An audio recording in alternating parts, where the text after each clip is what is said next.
beyond. I thank you. I thank the representative of Greece for his statement, and I give the floor now to the representative of Pakistan. Thank you, Madam President.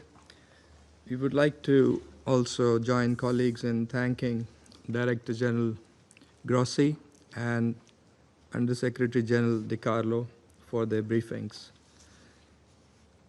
Madam President, Pakistan strongly condemns unjustified and illegitimate aggression by Israel against the Islamic Republic of Iran. Pakistan stands in resolute solidarity with the brotherly people of Iran. We offer our sympathies and condolences on the loss of life and damages due to these heinous attacks. The Israeli military strikes violate the sovereignty and territorial integrity of Iran and clearly contravene the UN Charter and fundamental principles of international law. We unequivocally denounce these blatant provocations, which constitute a grave danger and a serious threat to the peace, security, and stability of the entire region and beyond, with serious implications. Iran has the right to self-defense under Article 51 of the UN Charter. Madam President, these attacks follow a dangerous pattern of Israeli irresponsible conduct marked by ongoing military operations in Gaza and repeated cross-border strikes in Syria, Lebanon, and Yemen, demonstrating a consistent and deliberate disregard for international norms.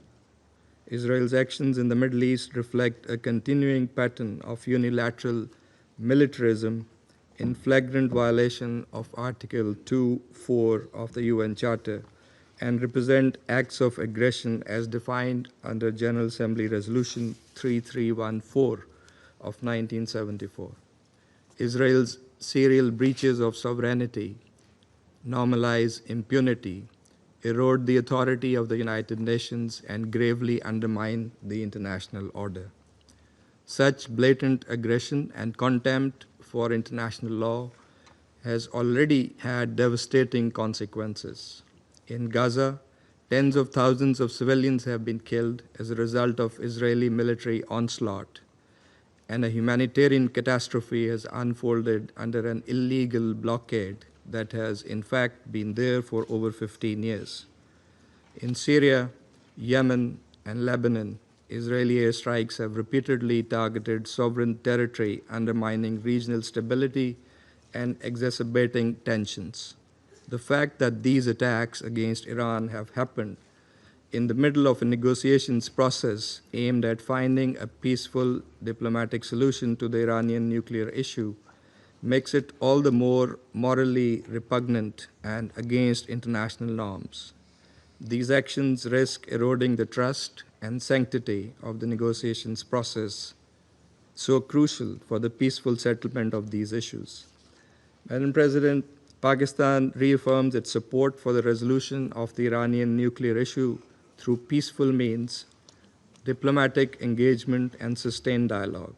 The JCPOA was an outcome of painstaking and arduous yet constructive negotiations. It charted a roadmap to comprehensively address the concerns of the parties involved by clearly defining their relevant obligations and responsibilities.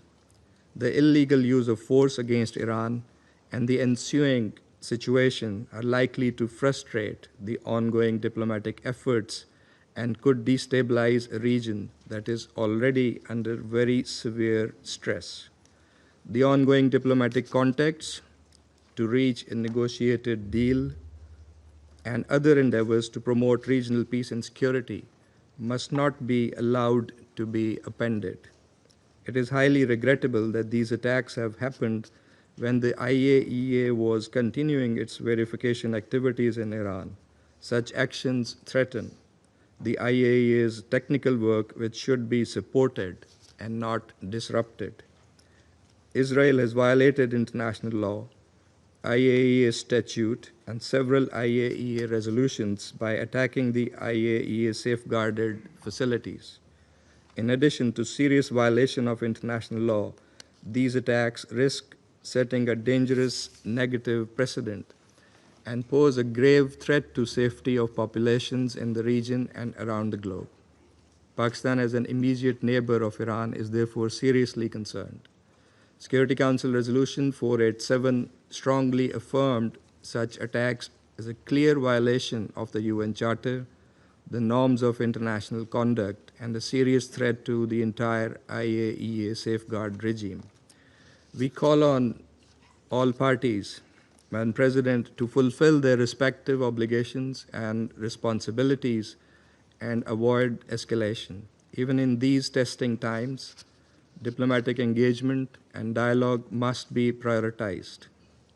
Clearly, the international community is in favor of peace and stability in the region.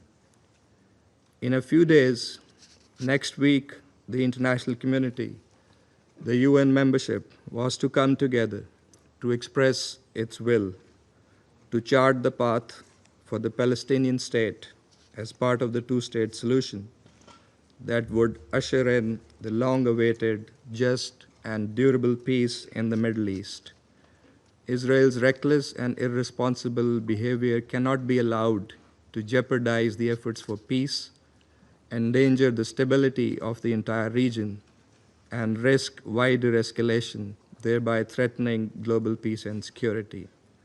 The Security Council bears primary responsibility to maintain international peace and security and to stop this aggression immediately. It must hold the aggressor accountable for its actions. This Council must deny Israel the free hand and the impunity with which it continues to operate in defiance of international law and international opinion. It is also our collective responsibility to reject any notions by anyone, anywhere, that seek to distort, misuse, and abuse the right of self-defense in violation of international law and the UN Charter. Finally, this Council must collectively muster the courage to take positions and adopt decisions that are in full conformity with the Charter of the United Nations. In accordance with its responsibility, the Council should encourage, support, and prioritize dialogue and diplomacy to advance peaceful resolution of conflicts. That is the only viable path forward, as many around the table have also echoed in their comments. I thank you, Madam President. I thank the representative of Pakistan for his statement, and I now give the floor to the representative of the United Kingdom.